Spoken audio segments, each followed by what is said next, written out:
Welcome back to Gambling Flow, everyone. I'm Russell Kane, your host for this daily deep dive into the world of gambling. I'm joined, as always, by the insightful Fiona Blake. Hi, everyone. Today, we're going to tackle a question I think a lot of us have pondered.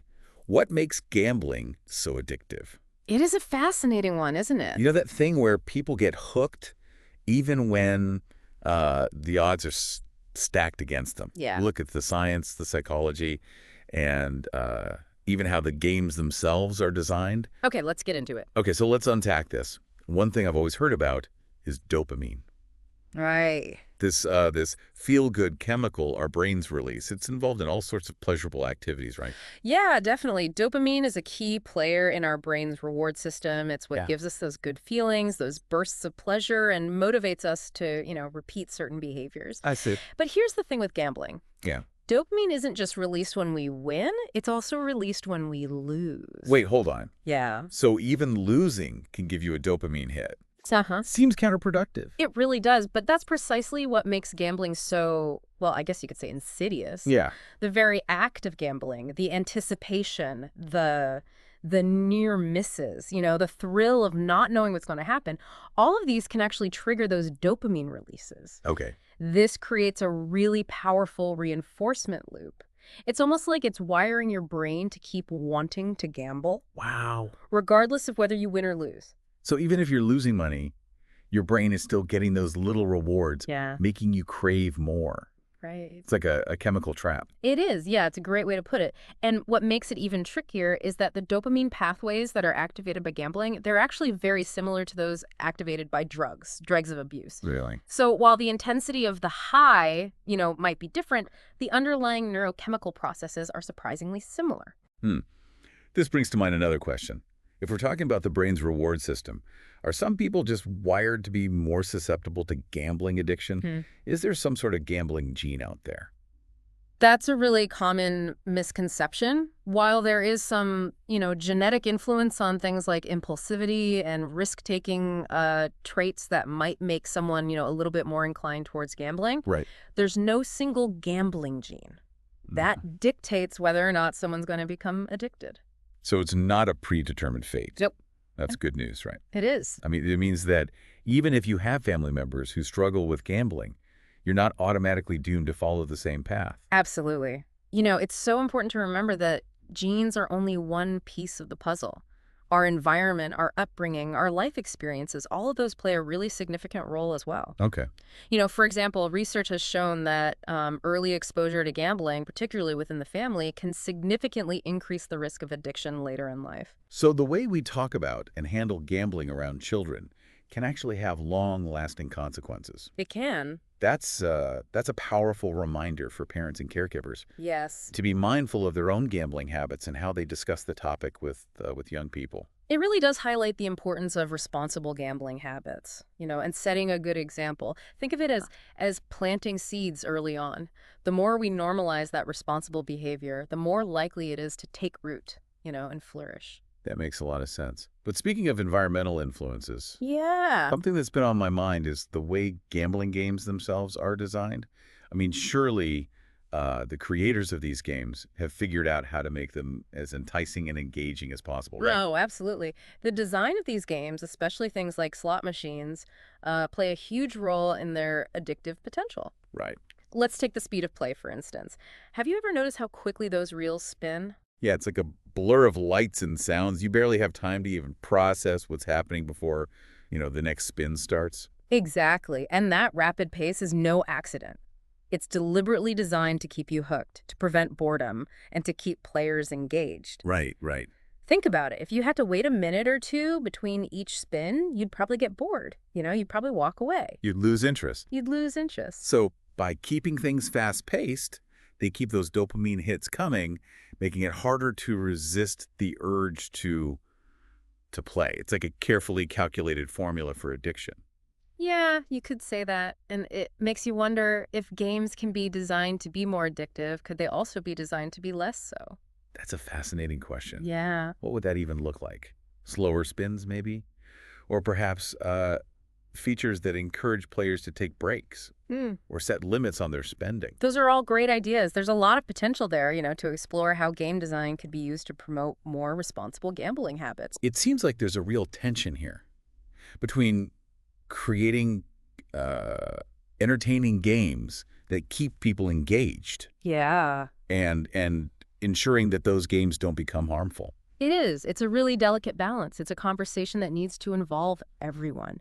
Game developers, policymakers, researchers, and even the players themselves. We all have a role to play in creating a safer, more responsible gambling environment. Absolutely. Now, before we get too deep into solutions, I want to circle back to something you mentioned earlier. These two different pleasure systems in our brain. Right. Can you elaborate on that a bit more? Sure. This liking versus wanting thing really intrigued me. It's a fascinating concept, isn't it? Yeah. You see, our brains actually have separate systems. One for liking something, which is experiencing that actual enjoyment of it. Right. And wanting something, which is, having that desire or craving for it. So liking and wanting aren't always the same thing. I Right. can see how that might apply to gambling. Exactly. And here's where it gets really interesting.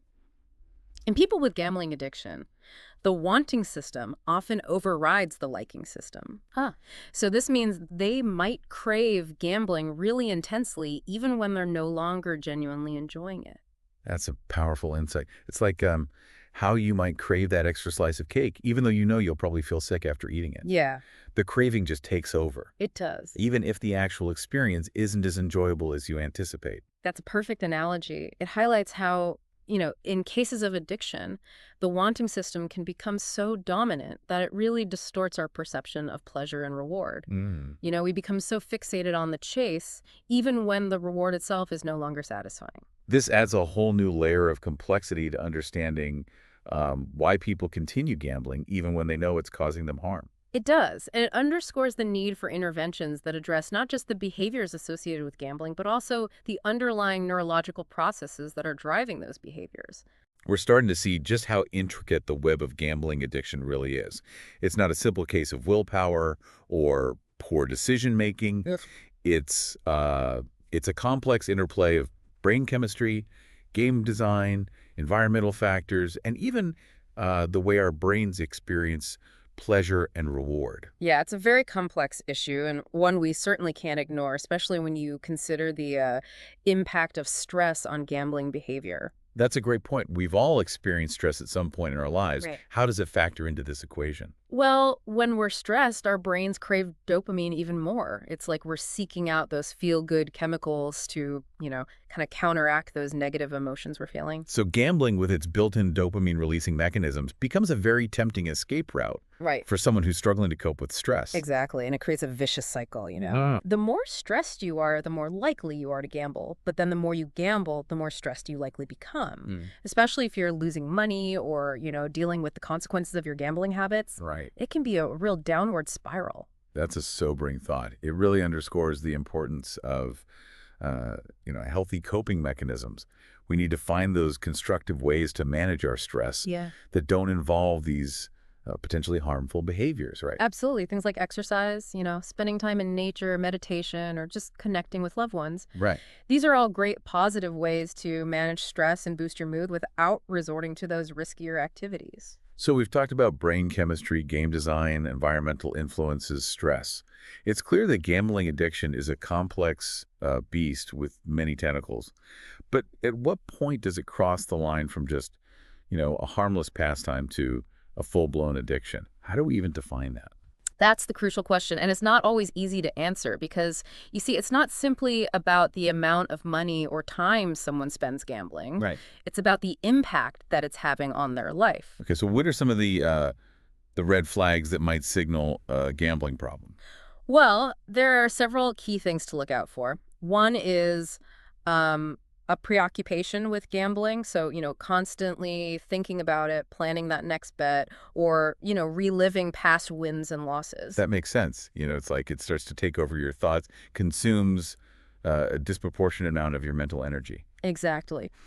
Another red flag is what we call chasing losses. Uh-huh. So that's, trying to win back money that's been lost by gambling even more. And this can often lead to a cycle of, escalating bets and mounting debts. Oh, wow. That sounds incredibly dangerous. It can be. It's like digging yourself into a deeper and deeper hole. It is, and it's important to note that these behaviors aren't always obvious to the person who's struggling, you know? They might be in denial about the severity of the problem or try to, kind of hide their gambling activities from others. It's not always a matter of someone consciously choosing to gamble excessively. It's more like they've become caught in this web of compulsion and denial. That's a very insightful way to put it, yeah. And it highlights the importance of recognizing those signs and seeking help early on.